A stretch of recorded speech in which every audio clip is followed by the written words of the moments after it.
আসসালামু আলাইকুম। বাংলাদেশ বেতার, রাজশাহী। স্থানীয় সংবাদ পড়ছি গোলাম মর্তুজা হেনা। গাজায় ইসরায়েলের গণহত্যার প্রতিবাদে মুখে কালো কাপড় বেঁধে বিক্ষোভ সমাবেশ করেছে রাজশাহী বিশ্ববিদ্যালয় শাখা ছাত্রদল। আজ ক্যাম্পাসের প্রধান ফটকের সামনেই এ সমাবেশ অনুষ্ঠিত হয়। পরে বিক্ষোভ মিছিলটি ক্যাম্পাসের প্রধান সড়ক প্রদক্ষিণ করে।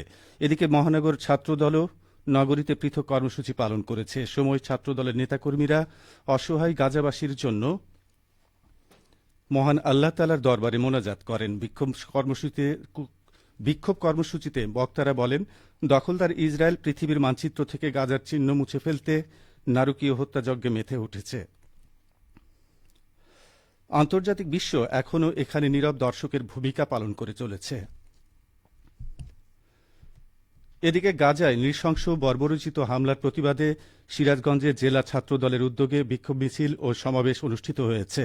আজ শহরের ইবি রোড জেলা বিএনপি কার্যালয়ের সামনে থেকে বিক্ষোভ মিছিল বের হয়। শহরের প্রধান সড়ক প্রদক্ষিণ করে স্টেশন বাজারে গিয়ে মিছিলটি শেষ হয়। মিছিল শেষে বিক্ষোভ সমাবেশ অনুষ্ঠিত হয়। সমাবেশে বক্তব্য রাখেন বিএনপি কেন্দ্রীয় নির্বাহী কমিটির সদস্য ও জেলা বিএনপির সাধারণ সম্পাদক সাইদুর রহমান বাচ্চু, সিরাজগঞ্জ জেলা ছাত্রদলের সভাপতি জুনায়েদ হোসেন সবুজ, সাধারণ সম্পাদক সিরাজুল ইসলাম সেরাজ। বিক্ষোভ সমাবেশ ও মিছিলে ছাত্রদলের বিভিন্ন ইউনিটের নেতৃবৃন্দ সহ বিভিন্ন শিক্ষা প্রতিষ্ঠানের শিক্ষার্থীরা অংশগ্রহণ করে। এছাড়াও ফিলিস্তিনে বর্বর ইহুদিবাদী ইসরায়েলের গণহত্যার প্রতিবাদে এবং ফিলিস্তিনি জনগণের প্রতি সংহতি জানিয়ে পাবনা শহরে বিক্ষোভ মিছিল ও প্রতিবাদ সমাবেশ করেছে জাতীয়তাবাদী ছাত্রদলের নেতাকর্মীরা। আজ দুপুরে পাবনা জেলা ছাত্রদলের ব্যানারে এই বিক্ষোভ মিছিল ও প্রতিবাদ সমাবেশের আয়োজন করা হয়। মিছিলটি এডওয়ার্ড কলেজ ক্যাম্পাস থেকে বের হয়ে শহরের প্রধান সড়ক প্রদক্ষিণ করে শহীদ চত্বরে এসে শেষ হয়। পরে সেখানে প্রতিবাদ সমাবেশ অনুষ্ঠিত হয়। বক্তারা বলেন, ফিলিস্তিনে ইসরায়েলের বর্বর গণহত্যায় নিশ্চুপ সারা বিশ্ব। সাধারণ ফিলিস্তিনের উপর এই অমানবিক নির্যাতন মেনে নেবে না মুসলিম বিশ্ব।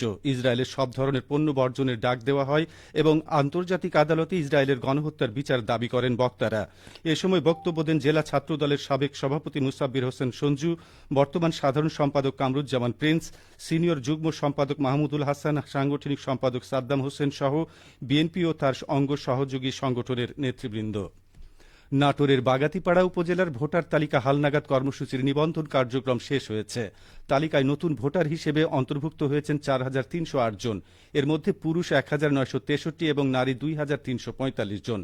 ভোটার বৃদ্ধির হার ৩.66%। বাগাতিপাড়া উপজেলায় বিদ্যমান ভোটার সংখ্যা ১,১৭,৫৭৩ জন। গত ২০ মার্চ উপজেলায় নির্বাচন কার্যক্রম সমাধা হয়। এর আগে ২০ জানুয়ারি থেকে ৩রা ফেব্রুয়ারি পর্যন্ত বাড়ি বাড়ি যেয়ে ভোটারদের তথ্য সংগ্রহ করা হয়। জেলা নির্বাচন অফিসার মোহাম্মদ নজরুল ইসলাম জানান, বাগাতিপাড়া উপজেলায় তথ্য সংগ্রহ শেষে ভোটার নিবন্ধন কার্যক্রম সুষ্ঠুভাবে সম্পন্ন হয়েছে। এর আগে নাটোর সদর, সিংড়া ও লালপুর উপজেলার হালনাগাদ কার্যক্রমের নিবন্ধন শেষ হয়। বড়াইগ্রাম এবং বাগাতিপাড়া উপজেলায় নিবন্ধন কার্যক্রম চলছে। নওগাঁর পত্নীতলা উপজেলায় সাহসী ও দায়িত্বশীল আগামীর প্রজন্ম এই প্রতিপাদ্যে স্কাউটের আয়োজনে স্কাউট দিবস পালিত হয়েছে। আজ সকালে দিবসটি উপলক্ষে উপজেলা পরিষদের সামনে সমাবেশ সহ বিভিন্ন কর্মসূচির উদ্বোধন করেন উপজেলা নির্বাহী অফিসার আলিমুজ্জামান মিলন। সমাবেশে প্রকৃতি ও মানব কল্যাণে রোভার স্কাউটদের সাহসী ভূমিকায় এগিয়ে আসার উপর গুরুত্ব আরোপ করা হয়।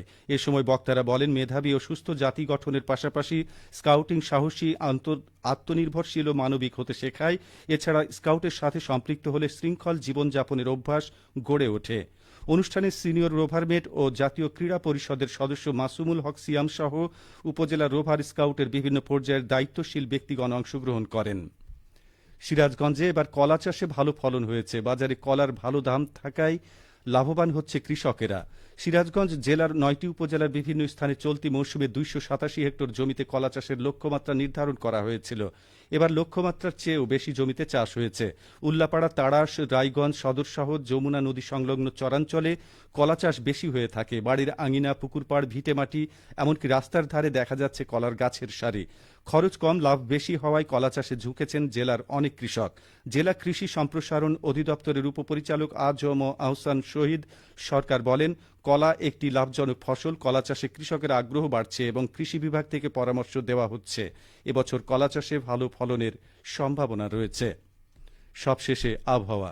আজ রাজশাহীতে সর্বোচ্চ তাপমাত্রা ছিল 35.5 ডিগ্রি এবং সর্বনিম্ন 23 ডিগ্রি সেলসিয়াস।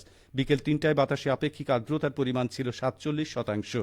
রাজশাহী ও পার্শ্ববর্তী এলাকায় আজ সূর্যাস্ত সন্ধে 6টা 24 মিনিটে। সংবাদ শেষ হলো। আমাদের পরবর্তী স্থানীয় সংবাদ সন্ধ্যা 7টায়।